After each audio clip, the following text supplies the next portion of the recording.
Our next change speaker is passionate about unlocking the potential of African youth and women.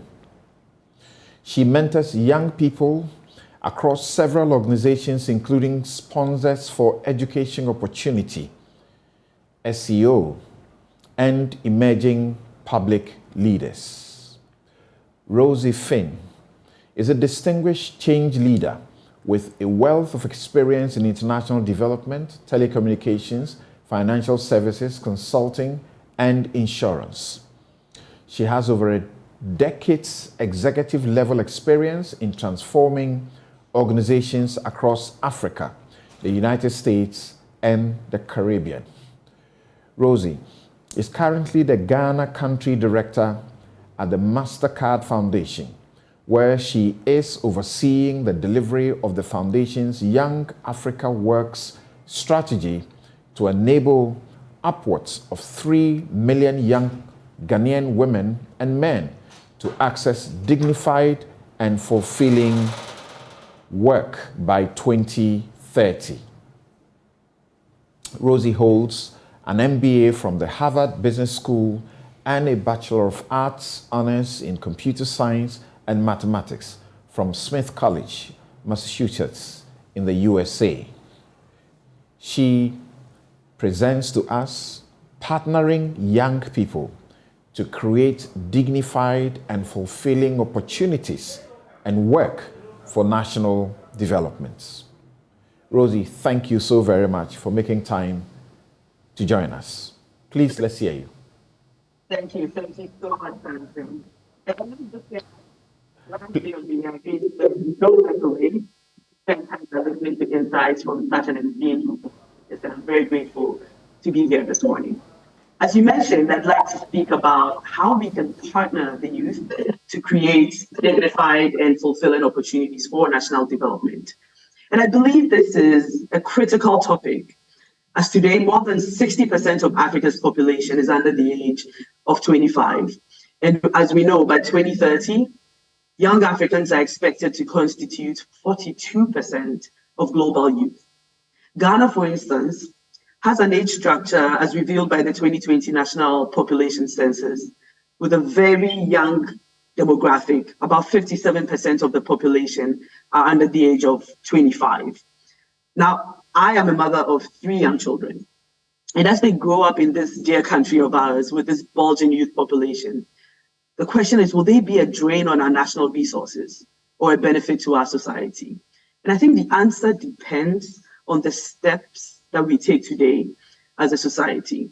And if we look at our world today, it is plagued by a lot of issues. I think we know that. Even before the COVID-19 pandemic devastated lives around the world, the socioeconomic systems of the past had put the livability of the planet at risk and had eroded the pathway to healthy, happy, and fulfilled lives for many, many, many people. So the question is, what can we do to ensure that such a high number of young people isn't a national cancer, but rather an opportunity for economic and social growth? And I think a big part of that answer lies in empowering young people to reach their full potential. And at the core of youth empowerment is the belief that young people are capable of incredible things. When young people have exposure to inspiring ideas and opportunities and the tools to build their confidence, they can take on anything and everything. An empowered youth encourages their capability, recognizes their capabilities, their self-determination, and their worth. They feel comfortable trying new things. They have the confidence to take risks and are aware that failure is a step towards progress, not a sign to give up. That's not what a lot of our generation do. When we see failure, it means pivot and give up, but not if you've been empowered and you have the tools to overcome struggles that you face. They don't use the opinions of others as their guidepost in life. They stand up for their values. And they know they have built a solid foundation to rely on in times of struggle or when they're feeling a little bit lost or they have a need to recalibrate. In Ghana, just like in many parts of sub-Saharan Africa, it's not only about creating opportunities for the young people. It is also essential that the young people are given appropriate opportunities to create their own means and to innovate and be included in decision making. However, as I speak about young people, I specifically want to call out and highlight the challenges that young women face, especially in developing countries like ours. These challenges are not only substantial and complex, but they also quickly compound. Let me give you a few examples. Young women face lack of opportunities to develop the skills demanded by the labor market. Balancing business and family life is also a big issue. Sometimes family or society pressures can dissuade young women from entering desirable jobs or male-dominated sectors. Young women also face much more difficulty in accessing funding or financing than their male counterparts. And if they want to push their businesses forward or their ideas forward, if they want to become entrepreneurs, getting that needed capital to start is much more difficult than if they were men. And a consequence of this lack of funding is that many women-owned businesses remain informal and unscalable. You might have seen the 2021 MasterCard Index of Women Entrepreneurs, and that ranking has consistently put Ghana as one of the top 3 countries with the most women business owners globally. That's all well and good, but the issue is that many of these businesses remain informal and unstructured, and that is a problem. So the problems are big, especially for young women. And these are the issues that have consumed my mind over the last few years living and working in Ghana. Finding ways of empowering the youth of Ghana and making tangible impacts in their lives is a big part of the reason why I made the decision to join the MasterCard Foundation about a year ago. And because this is the core of what the MasterCard Foundation does, working alongside partners, governments, the private sector, and young people themselves. We believe that the full potential of Ghana's youth can be unlocked to contribute to building back our economy and creating work opportunities. And today we know that's even more important than it's ever been in the history of Ghana.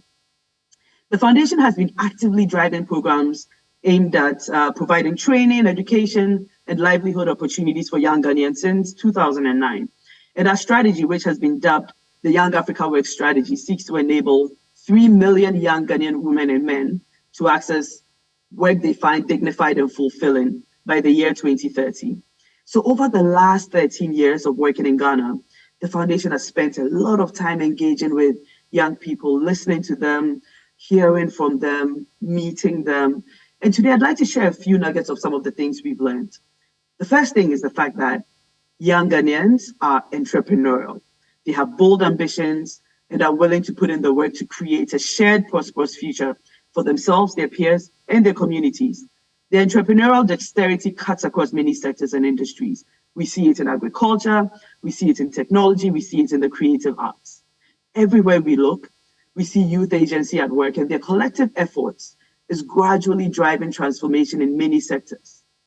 Secondly, young Ghanaian women are innovative, men and women. They're both very innovative. Even in the most challenging situations, they find ways to thrive. They're building, venturing into new businesses, and driving innovation to address some of the biggest challenges impeding growth in micro, small, and medium enterprises. Thirdly, young Ghanaians are speaking up. They're lending their voices to causes that matter to them. Whether it is in national conversations on the economy, job creation, or governance, they're making their voices heard and showcasing their agency.